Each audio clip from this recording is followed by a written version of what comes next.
नमस्कार दोस्तों, आप सभी का स्वागत है आपके अपने YouTube चैनल मानव जीवन में। दोस्तों, लाइफ में सभी आगे बढ़ना चाहते हैं और लाइफ में आगे बढ़ने के लिए हमें रोज ही कुछ नया सीखना चाहिए और आगे बढ़ना चाहिए। तो चलिए, क्योंकि दोस्तों यह एक हैं। ऐसा उपाय है जो कि हर कभी नहीं किया जाता है। देखिए, यह दिन इतना खास होता है, इतना महत्वपूर्ण होता है। देखा गया है कभी कभी बड़े बड़े पूजा पाठ अनुष्ठान से जो मनोकामना पूर्ण नहीं होती है, वह एकादशी के दिन एक छोटे से उपाय करने से ही आपकी मनोकामना पूर्ण हो जाती है। और बहुत सारे लोगों ने इस उपाय को किया भी है और उनको इस उपाय को करने का फल भी जरूर मिला है। अगर आप लोग भी इस उपाय को निर्जला एकादशी के दिन करना चाहते हैं तो आप इस उपाय को पहले अच्छे से समझ लेना, सुन लेना, उसके बाद करना। आपको इस उपाय का फल जरूर मिलेगा। दोस्तों, हम आपको यहां पर बता दें कि यह जो 5 कनेर के फूल वाले उपाय है, यह उपाय पंडित जी ने अपनी अभी की समर्पण की कथा में ही बताया है। और इस उपाय को करने से आपके घर में चाहे किसी भी प्रकार की दुख और समस्या क्यों ना चल रही हो, आपको उसका कारण भी नहीं पता है कि यह समस्या किस कारण से चल रही है। उसका कुछ भी कारण हो सकता है, जैसे पितृदोष हो सकता है या किसी भी तरह का मंगल दोष भी हो सकता है, और भी बहुत तरह के दोष होते हैं, कुछ भी हो सकता है। पर आपको इस उपाय को करने के लिए अपने दोष को पता लगाने की भी जरूरत नहीं है। आपके घर में किस कारण से इतनी दुख और परेशानी आ रही है, वह भी आपको पता लगाने की जरूरत नहीं है। इस 5 कनेर के फूल वाले उपाय को आप लोगों को कर लेना है, क्योंकि इसी एकमात्र उपाय को करने से आपके पूरे घर परिवार में सुख और शांति हो जाएगी। आपके घर में अच्छे अच्छे काम होने लगेंगे। आपकी जो भी मनोकामना होगी वह भी धीरे धीरे करके पूर्ण होना शुरू हो जाएगी। इसीलिए दोस्तों, आज की इस वीडियो में हम आप लोगों को 5 कनेर के फूल वाला उपाय समझाएंगे, जिस उपाय को करने से अगर आपकी किसी भी प्रकार की मनोकामना है, किसी भी प्रकार की दहक और परेशानी है, सबसे ज्यादा समस्याएं आपके जीवन में ही हैं। अगर आपको धन प्राप्ति नहीं हो पा रहा है, रुपए पैसे की आपके घर में लगातार दिक्कत परेशानियां चलती चली आ रही हैं, आपका व्यापार, आपकी नौकरी अगर अच्छे ऐसे नहीं चल रहे हैं, जिसकी वजह से घर में लगातार आर्थिक समस्याएं बनी रहती हैं, पूज्य गुरु जी ने कहा है को धन प्राप्ति अगर नहीं हो पा रहा हो, आज के तो लिए आपको सिर्फ और सिर्फ 5 कनेर के फूल वाला उपाय 17 जून सोमवार हमारे चैनल निर्जला एकादशी के दिन से शिवलिंग के सामने 5 कनेर के फूल वाला उपाय करना है, जो आपकी इन सारी समस्याओं को सिर्फ 7 दिन के अंदर ही समाप्त कर देगा। तो चलिए जानते हैं इन विशेष उपायों के बारे में, लेकिन उससे पहले वीडियो को लाइक और चैनल को सब्सक्राइब जरूर कर लें। दोस्तों, अब बात करते हैं कि यह वाला जो उपाय है ये किसको करना है। तो देखो, घर का जो बड़ा और मुख्य सदस्य होगा, उसी व्यक्ति को यह वाला उपाय करना है। अब वह बड़ा व्यक्ति मुख्य रूप से घर की माताएं बहनें होंगी तो ज्यादा बेहतर होगा। मतलब कि घर की जो बड़ी माताएं बहनें होंगी, अगर वह यह वाला उपाय करेंगी तो ज्यादा अच्छा होगा। देखिए, सोमवार जो है, पूज्य गुरु जी कहते हैं कि सोमवार के दिन 5 कनेर के फूल वाला उपाय शिवलिंग के सामने कर लेता है तो उसकी ऐसी कोई मनोकामना नहीं जो महादेव परिपूर्ण ना कर सके। उसके जीवन में धन धान्य की वृद्धि होती है, नौकरी व्यापार अच्छे से चलते हैं, घर के सारे कष्ट समाप्त हो जाते हैं और उसको भी धन की प्राप्ति होती है। अगर आपके जीवन में भी किसी भी प्रकार की समस्या चल रही है तो गुरु जी ने कहा कि आपको निर्जला एकादशी सोमवार 5 कनेर के फूल वाला उपाय जरूर करना चाहिए। देखिए, आप सभी जानते हैं सोमवार वह हमारे महादेव और माता पार्वती के मिलन की तिथि होती है। इस दिन जो भी उपाय किए जाए वह हमारे शिव और शक्ति को प्रसन्न करने वाले उपाय होते हैं। तो अब बात करते हैं उपाय की सामग्री की। तो देखिए, इस उपाय के लिए आपको एक लोटा जल ले लेना है। तांबे के पात्र में आपको अपने किचन से जल ले लेना है और इसी के साथ आपको ले लेना है 5 कनेर के फूल। कनेर के पीले रंग के फूल आपको सामने स्क्रीन पर दिखाए जा रहे हैं। यह ऐसे फूल होते हैं, और अगर यह आपके पास नहीं है तो शिवलिंग के ऊपर चढ़े हुए कनेर के फूल को उठाकर जल से शुद्ध करके आप उसका भी इस्तेमाल कर सकते हैं, या फिर किसी भी फूल वाली दुकान से आप इन फूलों को खरीद सकते हैं। देखिए, सिर्फ यह 2 सामग्री लेकर आपको शिवालय पहुंच जाना है। यह बहुत ही विशेष उपाय है। जिन लोगों की कोई विशेष मनोकामना है, जो परिपूर्ण अभी तक नहीं हो पा रही है, तो उस मनोकामना को परिपूर्ण करने के लिए इससे अच्छा उपाय ज्येष्ठ पहेला सोमवार के दिन के लिए कोई भी नहीं हो सकता है। देखिए, आप शिवालय पहुंचने के बाद सबसे पहले आप दक्षिण दिशा में बैठ जाइएगा और उत्तर दिशा की तरफ अपना फेस कर लीजिएगा। लेकिन अगर शिवालय में भीड़ है तो फिर ऐसी स्थिति में आप किसी भी दिशा में बैठकर शिवलिंग की पूजा प्रार्थना कर सकते हैं। देखिए, पूज्य गुरु जी ने कहा कि इस उपाय को अगर आप शाम को प्रदोष काल के समय में करेंगे तो आपके लिए सबसे उत्तम होगा, क्योंकि प्रदोष काल के समय साक्षात महादेव शिवलिंग में वास करते हैं और सोमवार इसलिए अगर आप प्रदोष काल में करेंगे तो आपको विशेष लाभ मिलेगा, विशेष फल की प्राप्ति होगी।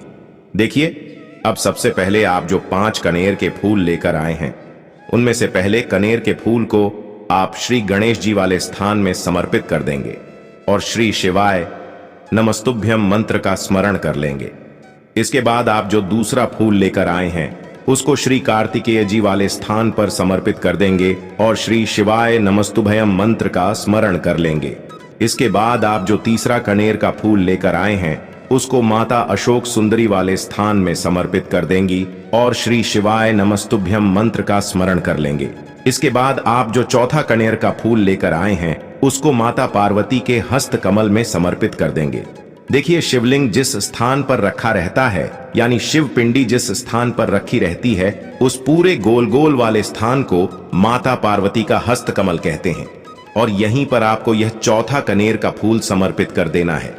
इसके बाद आप जो 5वां कनेर का फूल लेकर आए हैं उसको समर्पित कर देंगे शिवलिंग के ऊपर। लेकिन यह फूल शिवलिंग के ऊपर समर्पित करते हुए आपको अपनी मनोकामना का स्मरण कर लेना है। श्री शिवाय नमस्तुभ्यम मंत्र का स्मरण करते हुए आपके जीवन में अगर धन की समस्या चल रही है तो उसको महादेव से दूर करने की प्रार्थना कर लीजिए, या फिर आप अपनी नौकरी या व्यापार के लिए यह उपाय कर रहे हैं तो उसके लिए महादेव से प्रार्थना कर लीजिए, या फिर आप अपने मकान जमीन जायदाद के लिए या फिर आप अपने विवाह के लिए यह उपाय कर रहे हैं तो उसके लिए महादेव से प्रार्थना कर लीजिए। जो भी आपकी मनोकामना है, जिस भी मनोकामना के लिए आप यह उपाय कर रहे हैं, तो उस मनोकामना का स्मरण करिए और महादेव से उस मनोकामना को पूर्ण करने की प्रार्थना करिए। फिर श्री शिवाय नमस्तुभयम मंत्र का स्मरण करते हुए यह आखिरी फूल आपको शिवलिंग के ऊपर समर्पित कर देना है। इसके बाद आप जो एक लोटा जल लेकर आए हैं उसमें से थोड़ा जल आप सबसे पहले श्री गणेश जी वाले स्थान पर आपने जो फूल समर्पित किया है उसमें समर्पित कर दीजिए। फिर थोड़ा सा जल आप श्री कार्तिकेय जी वाले स्थान पर जो फूल समर्पित किए हैं उसके ऊपर थोड़ा सा समर्पित कर दीजिए।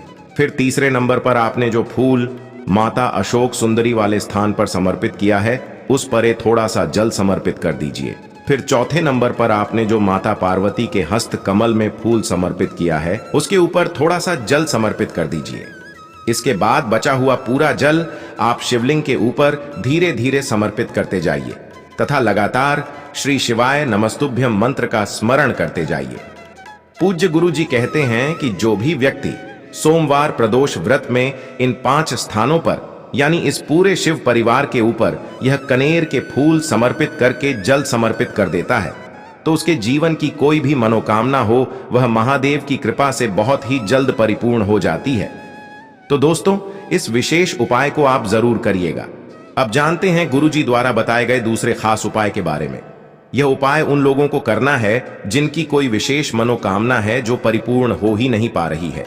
कई व्रत कर चुके हैं, कई अनुष्ठान कर चुके हैं, कई उपाय कर लिए हैं, सब कुछ करने के बावजूद भी अगर मनोकाम परिपूर्ण ना हो पाए तो आपको निर्जला एकादशी सोमवार के दिन यह विशेष उपाय जरूर कर लेना चाहिए। इस उपाय के लिए आपको सिर्फ एक बेलपत्र ले लेना है और साथ ही साथ एक लोटा जल ले लेना है। लोटा आप तांबे का पात्र में ले लीजिएगा और इसमें जल आप अपने किचन से ले लीजिएगा। और अगर आपके पास बेलपत्र नहीं है तो शिवालय में जाकर शिवलिंग के ऊपर जो बेलपत्र छड़ी है उसको उठाकर जल से शुद्ध करके फिर आप उसका भी इस्तेमाल कर सकते हैं। बस आपको ध्यान रखना है कि यह बेलपत्र कहीं से भी कटी फटी नहीं होनी चाहिए और बेलपत्र की डंडी के आखिर में जो डंठल होता है वो भी नहीं होना चाहिए। फिर सबसे आखिर में आपको ले लेना है थोड़ा सा चंदन चंदन आप पीला भी ले सकते हैं, या फिर लाल भी ले सकते हैं, या फिर सफेद भी ले सकते हैं। तीनों चंदन में से जो भी चंदन आपके पास हो उसको थोड़ा सा ले लीजिए और उसमें थोड़ा सा जल मिलाइए और इसे एक लेप की तरह तैयार कर लीजिए। और यह सारी सामग्री लेकर आपको पहुंच जाना है शिवालय। पूज्य गुरु जी ने कहा कि इस उपाय को भी आप सुबह करना चाहे तो सुबह कर लें और शाम को करना चाहे तो शाम को कर लें।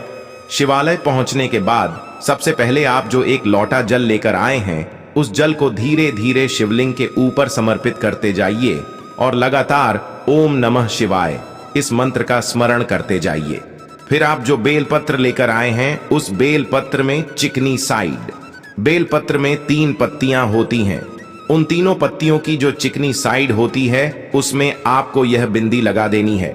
आप जो चंदन लेकर आए हैं उस चंदन की बिंदी आपको तीनों पत्तियों में लगा देना है, या फिर किन्हीं 2 पत्तियों में लगा देना है, या फिर किसी भी एक पत्ती में लगा देना है। एक एक बिंदी तीनों पत्तियों में लगा दीजिए और यह बेलपत्र अपने हाथ में रखिए और विष्कमेश महादेव से प्रार्थना करिए। कौन से महादेव से? विष्कमेश महादेव से प्रार्थना करिए कि आपकी ऐसी ऐसी मनोकामना है जो कई व्रत करने के बावजूद, कई उपाय करने के बावजूद परिपूर्ण नहीं हो पा रही है। आपकी मनोकामना चाहे रुपए पैसों से संबंधित हो, चाहे व्यापार से संबंधित हो, चाहे किसी के विवाह से संबंधित हो, या फिर जमीन जायदाद से संबंधित हो, या किसी भी प्रकार की मनोकामना हो जो परिपूर्ण नहीं हो पा रही है, तो उसको परिपूर्ण करने के लिए वे परमेश्वर महादेव से प्रार्थना कर लीजिए। और फिर यह एक बेलपत्र आप शिवलिंग के ऊपर समर्पित कर दीजिए।